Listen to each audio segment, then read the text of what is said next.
जो आज आपका धरना प्रदर्शन है, क्या मुद्दे रहे हैं इसके? मैं मुद्दा सीपी उगाता है। अब तो 5,000 10,000 के चलान एक गरीब किसान झपेटेगा।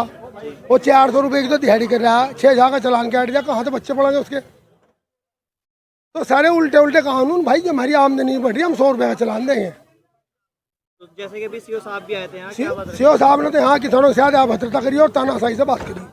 हम सीओ साहब की बात तो बिल्कुल संतुष्ट नहीं है। उन्होंने तो जो तानाशाही की बात करी, किसानों को तो वह किसानों को पसंद ही नहीं है। वो आदमी किसानों को पसंद ही नहीं करता। वो तो कहीं उन्होंने तो उनकी ड्यूटी तो पाकिस्तान के बॉर्डर पर लगवाया था, तो ज़्यादा अच्छा लगा। इतने गर्म आदमी की वही जरूरत है। हमने तो बहुत शांति से काम लिया, नहीं तो टकराव हो जाता। तो ये धरना कब तक रहेगा? हम कह रहे हैं कि इन किसानों पर लाठी गोली चलवा दो, हम बट्टे इनके बाहरी। अगर दम है तो चलो उनको लाठी गोली, हम मर जाएंगे, बात खत्म हुई। तो ये जो आपका धरना है कब तक रहने वाला है? अभी पता नहीं, अभी तो क्या होगा हमें पता नहीं, अभी क्या होगा। तो अध्यक्ष जी, ये जो मीटर आ रहा है, स्मार्ट मीटर, ये तो किसानों के यहीं लगेगा, दूसरों के यहाँ भी लगेगा? नहीं, हम किसान मजदूर का लगवाने देना नहीं, और का हमें पता नहीं। तो और लोग कहाँ है इसमें?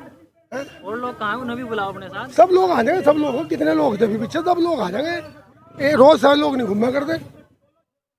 तो अध्यक्ष, जो चालान का मुद्दा था आपका, सीओ साहब ने जो आपकी बात नहीं रखी, तो अगर सीओ साहब नहीं मानते तो आगे क्या स्टेप रहेगा? और हम भी नहीं मानते, हम भी तो नहीं मान रहे हैं। आगे क्या स्टेप हम भी देश के नागरिक हैं, हम भी नहीं मानते। जैसा करेंगे हम अपनी रणनीति बनाओगे दूसरे भी।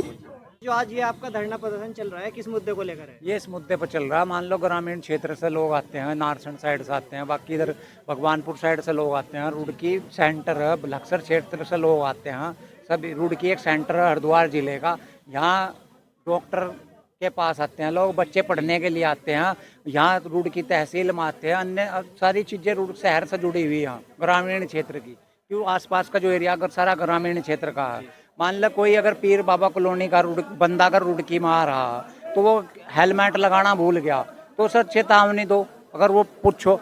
और भाई उस चीज़ पर तो ये ध्यान नहीं दे रहे जो मुद्दे हैं। अभी टिकोला कला में क्या हुआ, इधर टिकोला क्षेत्र का जो शेरपुर का एरिया, 50 मोटरें खुल चुकी, सरकारी ट्रांसफार्मर चोरी हो चुके, अभी लिब्बा रेडी में से भैंस चोरी हो चुकी, उन पर तो कोई ध्यान नहीं है। अभी यहाँ से ये कह रहे सिटी पुलिस, जो इसका नाम रखा सिटी पुलिस, हाँ CPU, सिटी पेट्रोल पुलिस जो नाम रख रखा, 4 करोड़ रुपए के दिन दहाड़े हरिद्वार शहर में रानीपुर मोड़ जो हरिद्वार का दिल है वहाँ से चोरी होगी। जब कहाँ सो रहे हैं, कैसे अपराधी शहर में एंटर हो गए। अगर कोई ग्रामीण क्षेत्र का आदमी बिना फटे सटे कपड़ों में आ रहा है, उसे रोकेंगे एकदम, उसे दिखेगा या वो। अरे जो क्राइम करने वाले वो तो चुपचाप लिकट के जा रहे हैं, उनका तो पता नहीं लग रहा वो पंजाब से ला रहे हैं। ये पकड़ का कितनी बड़ी विफलता, उस चीज़ पर तो नहीं इनका ध्यान है। तो आपका जो कहने का मुद्दा है सीधा सीधा ये चालान को लेकर है? नहीं, चलान को नहीं है। जो अगर चोरियां हो रही है उन चीज़ों पर तो हम चलान देने को तैयार हैं। अगर कोई हेलमेट नहीं लगा रहा हम उसके भी खिलाफ, लगाना चाहिए हेलमेट, कोई दिक्कत नहीं है। पर ऐसा थोड़ा, ये मान लो 10 साल पहले बाइक ली, अगर उसके बाई चांस कागज खो गए, किसी पर भी चोरी की नहीं रखता। चोर लिकड़ेगा वो वैसे रास्ते से लिकड़ेगा, वो मेन रास्ते से नहीं जाने का, ठीक है। अगर 10 साल पहले मोटरसाइकिल ली, वो 50,000 की थी, आज 1 लाख रुपए की मोटरसाइकिल है। हमें यही काम रह जाएगा कि भाई ये मोटरसाइकिल है, बताओ अगर किसी के नंबर प्लेट टूट गई उस पर चलान, कोई सीट बेल्ट लगा रखी उस पर चलान। तो इन्होंने धंधा बना लिया। फिलहाल इतनी बुरी स्थिति आ गई, अगर कोई उधर यूपी से इधर उत्तराखंड में आ रहा, वहाँ बॉर्डर पे इन्होंने कैमरे लगा दिए, वहाँ से एकदम स्कैन होता है, वो ऑनलाइन चलान घर का चला जाएगा। हम हरियाणा जाते हैं, पंजाब जाते हैं, राजस्थान जाते हैं, कहीं भी कोई चेकिंग नहीं है। और बाहर की गाड़ियाँ आ रही, अपने लोग हैं यूनियन के जो हरियाणा से हैं, पंजाब से हैं, राजस्थान से हैं, वो बताते हैं, कहने लगे कई बार हमें उनके लिए जाना पड़ता, कहने लगे जी यहाँ बॉर्डर पर रोक लिया। अरे भाई आतंकवादी थोड़ा, ये तुम ये जो क्या कहते हैं स्मैक बिख रही है दुनिया भर की, 10-10 साल के बच्चे नशा कर रहे हैं, उस चीज़ पर तो ध्यान नहीं है। उस चीज़ पर आप फोकस कर रहे हो, कहीं भी ध्यान नहीं है। कहाँ से आ रही, बॉर्डर से तो आ रही, उन्हें पकड़ो ना। जो स्मैक बेच रहे, जो ड्रग्स बेच रहे, दारू सप्लाई कर रहे हैं नंबर 2 की, उस चीज़ पर कोई वो नहीं है। बस ये है कोई गरीब आदमी है, वो बेचारा दवाई लेने आ रहा था, 5500 रुपये का चलाना, 400 रुपये की दिहाड़ी करे, अगर मिलेगी नहीं तो मिली नहीं, कारीगरी का काम है उसका। अभी ये क्या मामला हो गया था सीओ साहब के साथ? ये सीओ साहब जो हैं थोड़ा इनके दिमाग में ज़्यादा गर्मी है, नए आए होंगे या किसी मंत्री संतरी का सरकार का वो है। इन्होंने आकर जो किसान यूनियन के पदाधिकारी हैं उनके साथ बदतमीज अलग टोन से बात करी, ऐसे टोन तो बर्दाश्त नहीं है। अरे भाई किसान क्या मांगी थी जो किसानों की, जो सीओ साहब भड़क गए? मांग कुछ नहीं है, वो कह रहे जी कानून से भड़काया। हम भी तो कह रहे हमारा भी 14 दिन का नियम है, 14 दिन का गन्ने का पेमेंट देने का सुप्रीम कोर्ट ने बना रखा। 5 साल हो गए, इकबालपुर मिल पर 100 करोड़ से ज्यादा बकाया, वो दिला दो ना। उसे तो नहीं दिखा रहे। हमारे लिए कानून नहीं, अपने लिए सारे कानून। और ये एक बात आई थी अभी के लाठी मार लो, हम यहाँ खड़े हैं। वो कह रहे हैं ना, कहने लगे अगर आप ऐसा करोगे तो हम ये कर देंगे। हमने कहा लाठी बजाओ ना हमारे ऊपर, अगर तुम्हारे इतने शौक लग रहा लाठी बजा दो, गिरफ्तार करके जेल भेज दो। देशद्रोही नहीं है इसी देश के नागरिक का, अन्न पैदा कर रहे। जब कोरोना काल चल रहा था, किसान ने इस देश की जीडीपी बचाई थी।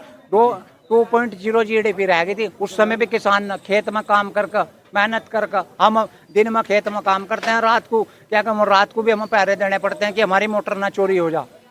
हम परेशान आ चुके। कहाँ तक ये रहेंगे। लोग आते हैं, कहने लगे गरीब लोग हैं यहाँ, सभी समाज में सभी तरह के लोग हैं।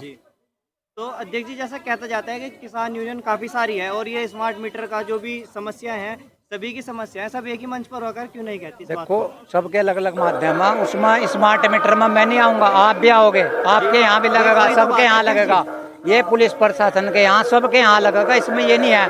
पर यह रात के टाइम अगर वो रिचार्ज खत्म हो जाए, मान लो मैं किसान हूँ, मेरे 12 मीटर लग गया स्मार्ट, और वो 2 बीघे खेत भरा और रिचार्ज खत्म हो जाए, मैं सुबह को उसमें रिचार्ज डाल लूँगा, फिर वो 2 बीघे फिर भरेगा मेरा, मुझे तो इसी काम में रह जाऊँगा भाई। तो आपका मानना है कि गांव के कुछ लोग अभी भी इस तबके से आते हैं कि पढ़े लिखे नहीं हैं, उनको रिचार्ज का माध्यम नहीं पता? ना, बिल्कुल नहीं पता। अगर रात को उनका रिचार्ज खत्म हो जाता है तो पूरा दिन ऐसे बिल्कुल रहेगा। सुबह को आपको बिजली घर पर जाना पड़ेगा, जेई को बताना पड़ेगा, जब आपका वहाँ से नंबर होगा वो नंबर खुलेगा। नहीं, ऐसा नहीं कि आपने रिचार्ज डाला एकदम चल गया, ऐसा नहीं होने का। इसमें आपको ना सोचना देंगे तब पड़ेगा। आप देख रहे अभी शहरों में क्या हो रहा, गैस की पाइप लाइन दब रही घरों में। मान लीजिए हम खाना बना रहे, हम ज्यादातर लोग रखते हैं सिलेंडर भरवा कर, और मान लीजिए हमारे यहाँ मेहमान आ गए और गैस का रिचार्ज खत्म हो जाए, फिर कैसे करोगे आप? पता लगा उधर मेहमान खाने के लिए बैठे। तो ये कहीं ना कहीं एक तरीके से जनता को लूटता जा रहा है। उसमें आपको क्या पता लगेगा? अभी इन्होंने क्या था, 28 दिन का कर दिया रिचार्ज, 720 रुपये से 850 रुपये का रिचार्ज कर दिया। बढ़ाते जा रहे, कोई बोलने वाला ही नहीं। तो अध्यक्ष जी, जैसे कि गन्ना मिल की बात आती है इकबालपुर की, तो क्या वो कोई ज़्यादा बड़े आदमी है कि जो उनके खिलाफ कोई कार्रवाई नहीं हो पा रही अभी तक? देखो, ये सरकार जो है इनका उद्योगपति से कहीं ना कहीं मिली हुई है, मिली भगत है, वरना ये ना उनकी आरसी काट रहे ना कुछ काट रहे। अभी मैं आपको प्रकरण बताता हूँ। एक झबरेड़ा में एक परिवार रहता है, वो उनकी माँ बेटी हैं, वो उनके जो पिताजी थे वो कोरोना काल में एक्सपायर हो गए थे और उन्होंने 8 लाख रुपए का लोन लिया था। 16 लाख रुपए का उनका हेल्थ इंश्योरेंस था। जो CSL कंपनी है वो उनका इंश्योरेंस का क्लेम का सारा पैसा खा गई और उल्टा ही उस परिवार पर 20 लाख रुपए का, मतलब वो बढ़ाकर लोन उनके घर पर कब्जा करने के लिए फिर रहे। और हमारा 100 करोड़ रुपए बकाया है, उस पर कोई कार्रवाई नहीं हो रही।